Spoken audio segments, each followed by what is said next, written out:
네, 안녕하십니까. 또 한 1년 반 만에 찾아오신 우리 이정현 아나운서님 반갑습니다. 네. 또 계속 신경 써주실 거죠? 네.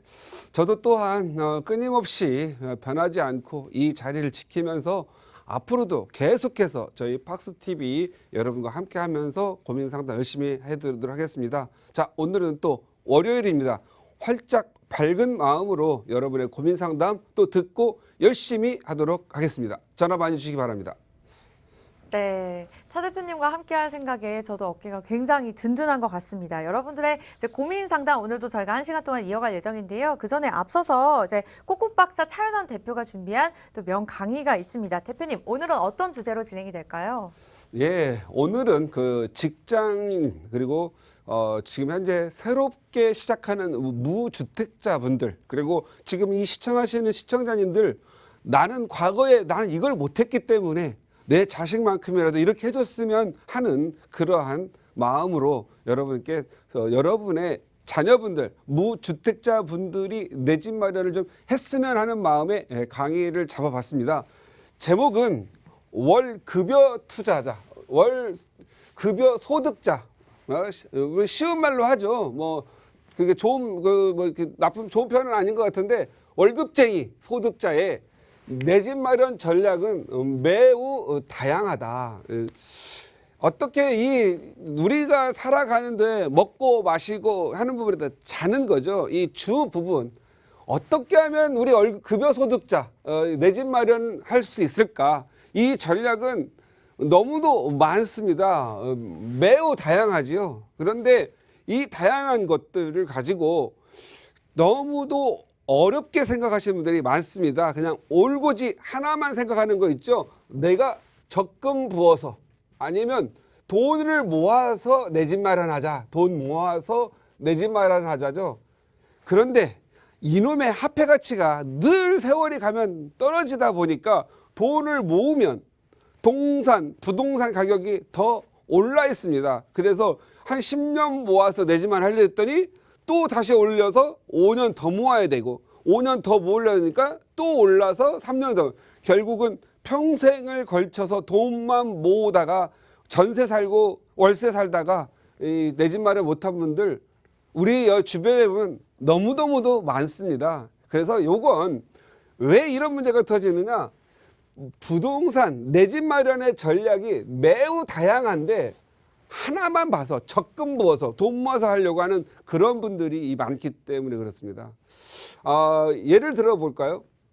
10억 아파트를 사고 싶어요. 지금 우리 서울의 서민들이 사는 아파트의 가격이 10억이죠. 이제 평균 요즘 거래 가격의 중간치를 보니까 8억이 넘어갔다 하지 않습니까? 그런데 서울의 10억짜리가 사더라도 무지하게 살기가 좋고 편하느냐? 그건 아니죠. 또 조금만 욕심내면 15억, 더 욕심내면 16억 이렇게 넘어갑니다.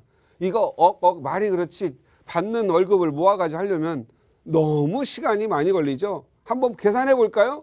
10억짜리 아파트를 내가 월급을 받아서 안 쓰고 아껴가지고 200만 원씩을 저축을 해요. 그래가지고 요걸 가지고 금리까지 또 계산해보면 좀 되겠지만 또 그거 따지지 마십시다. 그냥 200만 원 원금 모아가지고 저축을 해서 보려니까 500개월이 걸려요.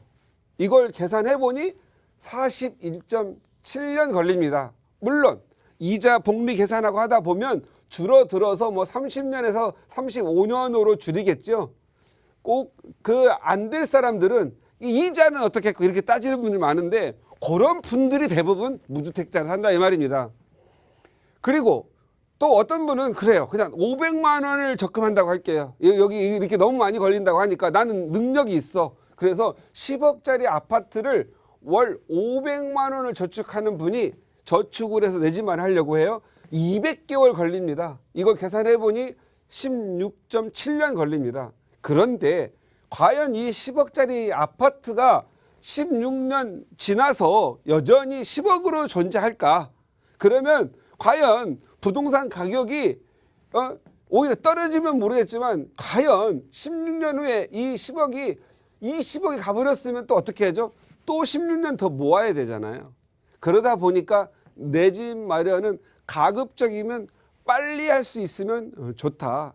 지금 현 정부에서 코로나를 빙자를 해서 지금 현금을 지금 많이 살포하고 있습니다. 이 살포된 현금이 누구에게 이로울까요? 결국은 잠시적으로 땜빵 정도 할 수 있겠지만 결국은 우리 저축, 은행에 돈 넣어놓은 사람들에게만 우울한 현상이죠. 또 돈 나오면 그나마 2, 3억 또는 5, 6억 넣어서 월세, 여기 이자 받아가지고 생계 유지하려고 했더니 돈을 또 풀어버렸죠. 그러니까 또 경기 안 좋다고 또 앞으로 32조 원 또 풀린다고 하죠. 그러면 어떻게 돼요? 내 이자 금리만 낮아지고 내 현금 가치만 없어지는 거예요. 그래서 화폐 가치는 어떠한 형태로도 반드시 매년 하락한다. 이렇게 보시면 돼요. 그래서 이 현금의 하락 부분이 결국은 내 집 마련을 더 어렵게 하고 있다. 왜? 현금이 하락하면 집값 떨어지길 바라죠. 떨어지면 뭐합니까? 화폐 가치가 떨어져서 더 올리죠. 많은 사람들이 그렇습니다. 우리나라 경기 침체 오고 경기가 아주 안 좋아져서 부동산 가격 폭락한다고 얘기를 합니다. 만약에 말이죠. 그 폭락주의자들이 말한 것처럼 나라가 망한다고까지 표현한 사람들이 있는데 망하면 어떻게 돼요?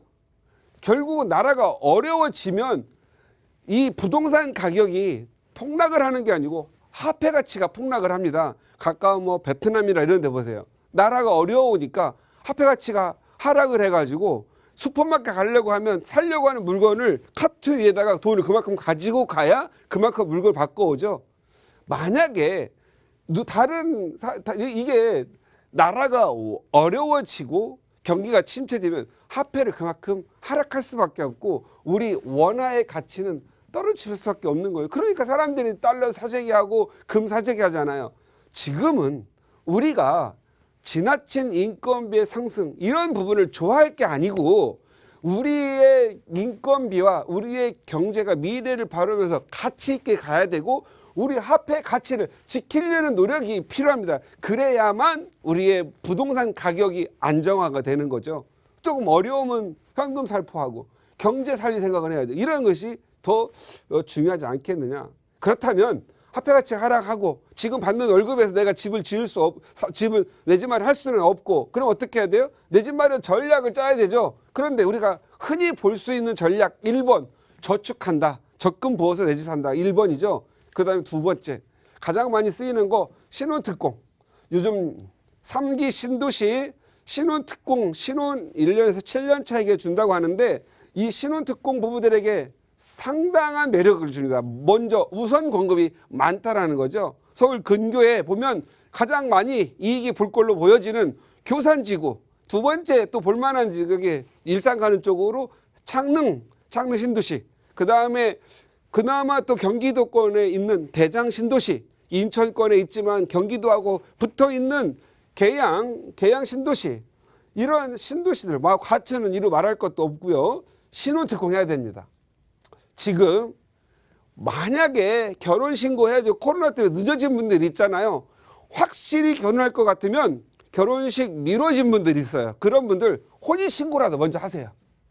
그래서 이 교산이라든가 그 지역에서 먼저 신혼부부들한테 아파트를 공급한다고 하니까 기왕 확실할 것 같으면 꼭 결혼식 치러야만 결혼신고 합니까? 아닙니다. 결혼신고 하셔가지고 신혼특공에 대한 받아야 돼요. 그래서 요즘은 왜 받아야 되죠? 2년 거주를 해야 먼저 주니까 제가 봤을 때는 3기 신도시는 2년 지났을 때 나오는 물량들 이거 못 맞춰가지고 내가 봤을 때는 지금 2년 거주 맞추기 위해서 옮겨가는 분 많으세요. 그럼 혼자 가서 가는 것보다 신혼특공으로 가셔서 만약에 제가 결혼하셔가지고 올 봄에 하려고 하실 분들 가래하신 분들 지금 해놓으면은 4개월 더 먼저 벌고 또 만약에 여기는 자녀 수가 많을수록 더 빨리 당첨 확률이 높잖아요. 그러면 또 또 임신만 하더라도 아이를 쳐주니까 또 더 신혼특공을 받을 수 있는 부분이 있더라.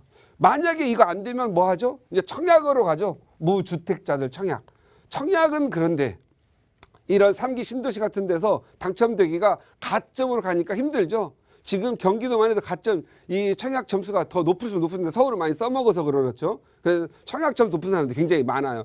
굉장히 경쟁이 치열합니다. 이거 떨어지는 거 계속 한 15년 하면은요 되게 우울합니다. 15년, 16년 지나가지고 당첨돼가지고 5억 벌었죠. 그런데 이미 집 사가지고 1억짜리 산 사람들이 15년 후에 이 사람들은 15억, 20억 돼 있는데 그 이제 돼가지고 된 사람들 3, 4억 뭐 벌어가지고 7, 8억 되면 되게 좋아하죠. 그러면 반 정도가 늦게 가고 뒤진 겁니다. 그래서 청약에 너무 목에 목숨 걸지 마라. 신혼특공은 한번 걸어볼만 하는데 청약 방법 중에 하나지만 이거 청약 오래 기다린 사람들이요. 사실 빈곤층을 살아간 사람이 너무 많아요. 그래서 청약은 무조건 답은 아니다. 그러나 한 방법 중에 하나죠. 또는 재개발, 재건축에 싼 다세대 주택이나 또 싼 아파트들 사가지고 재건축해서 가격 오르죠. 그리고 재건축하고 나고 재개발하고 나면 새 집 내 집 마련 됩니다. 이것도 좋은 전략 중에 하나입니다. 저는 청약을 하는 것보다 차라리 재개발, 재건축으로 들어가는 게 더 나은 편이다라고 말씀드리죠. 그리고 뭐 맞습니다. 적금 등 많죠. 부모님한테 돈 빌려 쓰는 거, 부모님한테 증여받아서 부모 찬스 사용하는 거, 싼 지역 사서 혹시 내 집 마련하는 거. 그런데 싼 지역 가서 사가지고 가면은요 결국은 더 싸져 버리기 때문에 싼 게 비주택이다 이런 것도 느낄 수 있어야 돼요. 그래서 이 전략을 짜는 데 있어서 여러분 정말 중요한데 1등 옆에 2등 납니다.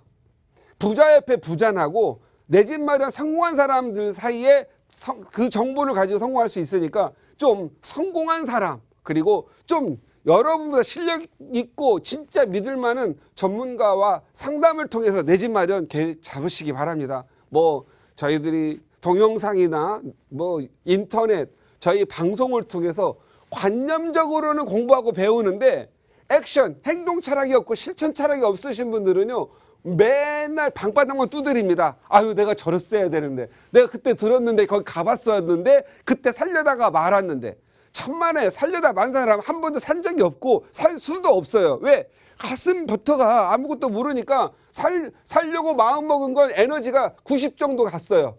그리고 막 100가지의 정보가 살려고 했는데 옆에 갔더니 잘 모르는 어떤 사람이 아유 이거 뭐 때문에 안 돼? 뭐가 거기는 뭐 때문에 안 돼? 뭐 용적률 때문에 안 돼? 뭐 때문에 안 돼? 안 된다고 그것 때문에 안 하는 거예요. 이거 있잖아요. 강한 심장을 만드는 건 여러분 자신 스스로가 아니라 누군가가 여러분의 마음을 확정시켜 줄 수 있는 사람이 필요하다는 것도 굉장히 중요해요. 그래서 내 집 마련하는 사람들은요. 그냥 단순히 공부만 해가지고는 안 된다. 나의 강한 의사결정을 늘 결정할 수 있도록 그런 능력을 줄 수 있는 누군가에도 도움이 필요하다. 그래서 그러한 부분은 전략적으로 고민해야 되고 또 전략적으로 좋은 사람을 만나는 것도 매우 중요하다. 그래서 저는 내 집 마련하시는 분들, 이분들한테 꼭 하고 싶은 거 사고 방식을 바꿔라. 이게 답이다. 라고 말씀을 드려요. 혼자 공부해가지고 혼자 성공한다. 그리고 돈을 모아서 혼자 해결한다. 내가 아는 만큼 투자하겠다. 뭐 이런 그게 아니고 어떤 세계에도 1등 된 부자가 있고 어떤 사람도 강한 부자가 있고 부자 아닌 약한 부자가 부자에 차는 경우가 있어요. 그런 부분들을 냉철하게 판단하셔서 나의 성공하는 길을 갈 수 있도록 하시기 바랍니다. 우리나라에 투자자가 굉장히 많은 것 같죠. 제가 실상을 보면 서울만 해도 거의 1000만 인구가 되는데 부동산 투자 때문에 드는 사람 20%도 안 된다는 것만 알고 계시면 됩니다. 20% 전혀 이 가구 수로 한 300만 가구가 되는데요. 거기에 10%도 안 됩니다. 그냥 사는 거죠. 그러나 정확하게 사고 방식을 바꿔가면서 내가 잘 되기 위해서 노력하는 사람은 무언가 다르긴 달라도 잘 될 수밖에 없다. 가장 근본적으로 바꿔야 될 사고 방식, 우리 월급 소득자들 그리고 내 집 가지려고 하는 사람들, 집 안 사고 버팅기는 사람들 보면은 요거 갖고 있어요. 내가 산 집을 내가 살아야 한다. 이 강박관념에 살고 있어요. 강박관념. 내가 산 집을 남이 살게 하고 때가 되면 돈을 모아주면 내가 들어간다. 내 집값은 오를 거다. 이렇게 믿는 것들이 필요한데 내가 산 집을 내가 살아야 돼. 이런 사람들 내가 보면은요. 구체적으로 보면 부모님이 잘 못 살아서 그래요. 부모님은 어떤 생각이냐면 새 살 때 서름을 당한 거야. 딱 집 이제 전세 월세 살 때 거기에 집주인이 그래요. 여기 벽에다 못질하지 마세요. 그 못질을 하고 싶었던 그 마음이 계속 전달이 되다 보니까 네 집 사서 네가 살아라. 아 부모가 얘기해. 자식은 그게 답인 줄 알아. 그래서 내가 산 집 내가 살아야 돼. 뭐 하려고? 못질하려고. 이거 못질하겠다는 말 각오 자체를 버리세요. 그냥 내가 산 집 못질 안 해도 그냥 살만한 집이 너무너무 많아요. 내가 전월세 살더라도. 그래서 내가 산 집을 내가 산 걸 능력과 때가 안 되면 주거와 투자를 분리할 수 있다라는 걸 생각을 하셔야 됩니다. 한번 예를 들어 볼까요? 여러분들 직장에 다니는 사람들은 신용이 좋습니다. 신용이 좋기 때문에 대출도 잘해줍니다. 일반 자영업자라든가 아니면 프리랜서 이런 분들은 대출이 안 나와요. 4대 보험이 안 들어있으면 신용이 안 좋습니다. 그런데 수많은 직장인들은 은행 대출도 잘 주고 신용대출도 잘 주고 마이너스 통장도 잘 만들어주는데 대출을 극히 싫어해요. 왜? 자기 월급 모아서 적금해가지고 집 사야 되기 때문에. 집 살 돈 200만 원을 저축하는 걸 가지고 이자로 활용해서 밑에 끌어당겨 보세요. 10억도 갖다 쓸 수 있거든요. 미리. 16년 전에 갚아야 될 이자를 미리 갖다 땡기면 지금 10억짜리 산 게 그때 가면 30억 될 수 있다는 거죠. 그래서 그런 사고에 좀 전환이 필요하다. 하나의 예를 들어보겠습니다. 매매가가 지금 내가 살려고 하는 집이 10억이에요. 이걸 집을 살려고 하니까 월 500만 원 모아도 17년 걸려요. 그래서 나는 이걸 살려고 하는 건 불가능하다. 그러면 전세가 얼마야? 봤더니 6억이에요. 그러면 내가 4억만 있으면 투자할 수 있겠네? 내가 그동안 모은 돈이 2억은 있어. 그런데 2억을 가지고 살려니까 못 사. 나도 살아야 되니까. 그러면 이럴 경우에는 어떻게 하냐면요.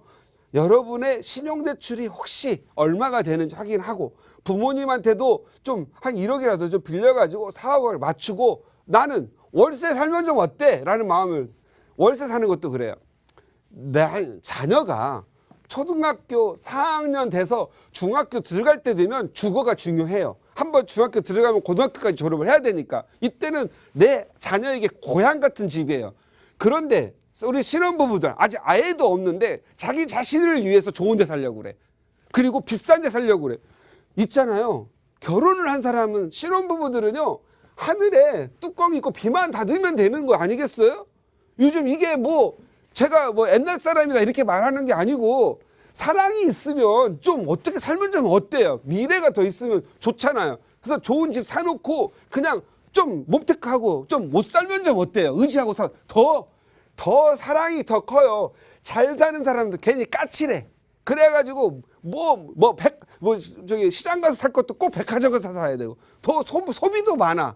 그런데 이렇게 집 사놓은 사람은 목표가 있고 내가 할 집이 있고 내 자식이 태어나면 나 여기 들어서 살 거야 라고 확신을 하면 좀 중고 써도 돼요. 중고.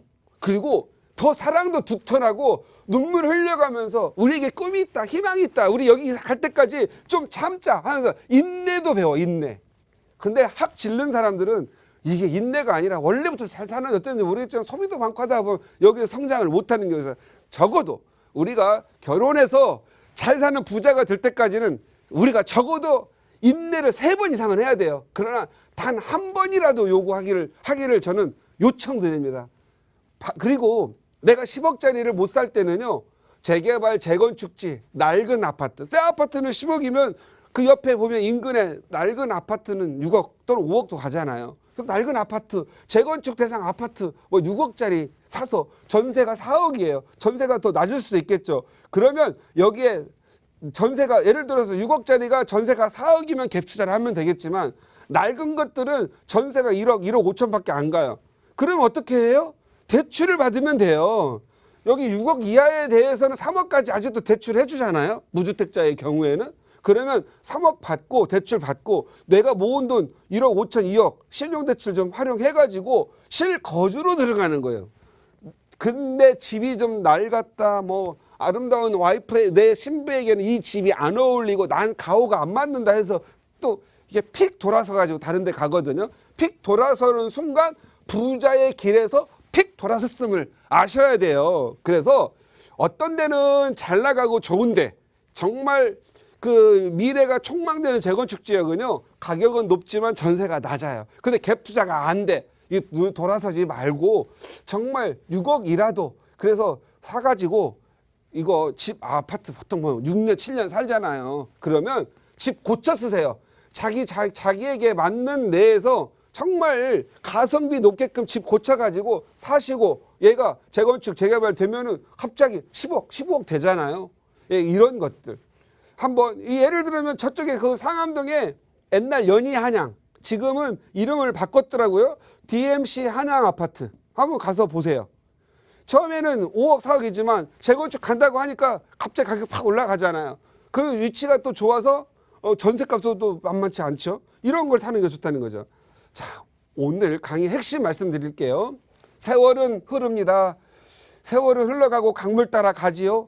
내가 지금 집을 살려고 16, 17년 돈 모아서 내 집 살려니까 가격이 올라가지고 못 사요. 그런데 신용은 좋아. 그렇다면 내 신용을 활용해서 돈을 좀 앞으로 땡겨다가 이자가 적금, 이자를 앞으로 오를 적 사면은 슈퍼 적금이라고 생각하세요. 이자율이 굉장히 높은 그런 적금을 든다 생각을 하시고 신용으로 땡겨서 내가 10년, 16년 후에 2억을 갚는다라는 건 10년, 16년이 지나면 지금의 2억의 가치가 1억도 안 갈 거예요. 그러면 내가 지금 2억 땡겨서 대출받아서 내 집 마련하면 16년 후에 1억을 갚는다라는 그런 마음으로 접근하시면서 여러분의 투자의 세계를 좀 넓히고 투자보다는 이 내 집 마련, 내 집 마련의 그런 영역을 좀 넓혀서 보시고 꼭 내 집 마련 하시고 정말 여러분의 행복한 그러한 주거 환경과 또 다른 꿈을 꾸시기 바랍니다.